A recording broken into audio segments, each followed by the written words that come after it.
Hey everyone, 2024 seems like it's going to be kind of an amazing year for story-based, choice-based games, including a late 2024 game that all of us, I think, are very excited about. But because it seems like forever from now, let's get excited about something that's coming out even sooner, Open Roads. If you already know about the game, you're probably equally as excited as I am, but if not, I want to get you there. So here's everything I know about the game Open Roads right now, including some controversy, a little bit of juicy stuff that we'll talk about later on too. Okay, picture this. A mother-daughter road trip set in 2003 where secrets unfold and family mysteries come to life.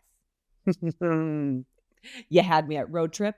You had me at mystery. You had me at mother-daughter likely tension stuck in a car together. Brilliant character arcs. Yes. But who would tell a story like this in a more unique way that doesn't just make you watch a bunch of cutscenes that just sort of explain what you should figure out? Well, that would be the people behind the games Gone Home and Tacoma, who have been brilliant at allowing you to uncover the story in a very immersive, engaging, and exploratory way. Now, this is where the controversy kind of sets in, though. While Fulbright was the development company on Gone Home and Tacoma, the team that is associated with Open Roads is now called the Open Roads team. We'll get to those whys later. But again, this team has a brilliant way of showing you and not telling you as you engage and develop the story. They don't hit you over the head. It's just organic, or it feels organic.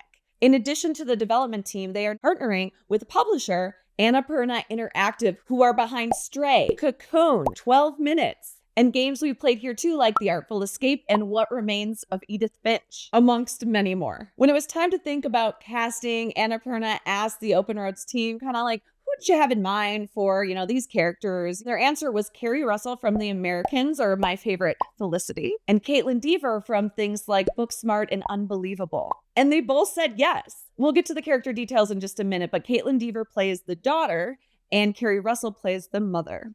Open Roads features a combination of 2D hand-drawn animation with a more immersive 3D world. And that choice did a couple things. One, their focus isn't about seeing every pore on a character's face. That's not the point. It's not going to add to the story. Their focus is more about immersing you into the story and the environment. And two, it gives a nostalgic nod to the animation style of the 90s and 2000s when this game takes place.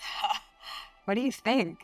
If you've seen videos on this channel before, then you probably know what type of game style this is because it's what I focus on. If not, and you're into this so far, hit that subscribe button. Actually, don't hit it.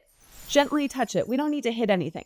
Gently touch that subscribe button so, you could be notified of other things like this. Anyway, you explore, you interact, you talk, and you might not uncover everything there is to uncover about the story unless you just happen to find something. It's heart-centered, character-driven. Of course it is. Okay, speaking of the characters, let's just talk about them now. So Tess, voiced by Kaitlyn Dever, like I said, is 16 years old, and she is the playable character in the game. Opal is Tess's mom, voiced by Keri Russell. She's a single mother, and the grandma was her mom. This is where the sort of whole plot line of the story rests. Apparently, the grandmother died, and as they were going through her things, Tess and Opal uncovered a whole lot about Grandma that they had no idea about. Something about burglaries and then a secret key. The plot is them going out and exploring and figuring out who the heck was Grandma, or who was my mom anyway.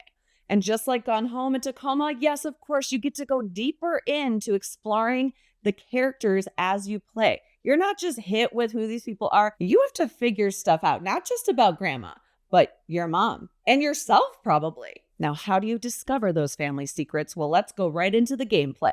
There is a dialogue system because different than Gone Home and Tacoma, there is another character to interact with. So you need to talk. There are going to be objects that you interact with.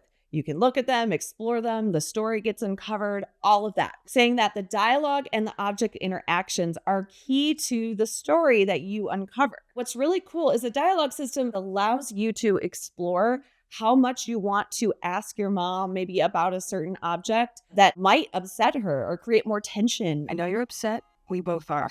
And you want to balance that possibility with figuring out what's going on. So it's not clear if there's like a relationship point kind of thing. I'm going to be testing for that, of course. But it is clear then what you discover and the story that you uncover are really dependent on your choices, not only in the dialogue, but what you happen to find. With Gone Home, if you didn't find certain things, your idea of what was going on within that family might be completely different than somebody that did discover those things. So I'm really excited to see if that's what happens here with Open Roads. Okay, are you getting excited yet? If you are, gently touch that like button. Don't smash it. Treat it kindly. Just gently touch that like button. Now, speaking of kind treatment, horrible segue, I know, but let's go into the controversy. First, I want to say the games I choose to focus on this channel might have probably have controversial subject matter or decision making. Like that's kind of the point, is deep character complexity and understanding. But the values the companies hold that make them are really important to me too. I've never been good at separating the art from the artist. I can't do it. So if I hear something about a game I'm excited about or someone recommends to me, I want to look into it and do a little bit of research, which is what happened here. As mentioned earlier, the company Fulbright was the development company for Open Roads. They developed the game, right? Well, they were in the headlines as a lot of women were quitting the company during the development of Open Roads. It seems like the co-founder of Fulbright kind of created a hostile work environment. Now, there were no allegations of sexual misconduct or anything like that, but the culture was a toxic place to work. This is typically where I'd be like, not so much, not gonna support this. Now, the reason I'm still okay with focusing on this game is because what's happened since. That co-founder has actually stepped down from the project. And the rest of the team that was working on Open Roads is now kind of under the new name of the Open Roads team. He also appears to be accountable and mentions that he had a lack of leadership skills and seemed to be owning up, again, at least in the public view. So I feel good about still propping this game up. It seems like an amazing project. Hopefully coming up on March 28th, 2024, if it doesn't get pushed again. It was originally slated for February, but they wanted to make sure it was super polished, which I very much appreciate. Take your time. You don't need to release it. Take another year. Okay, don't take another year. Okay. If you have any more information about this game or just want to share in the excitement, let me know about it in the comments. See you here later, talking about Open Roads when we're actually playing it. Okay.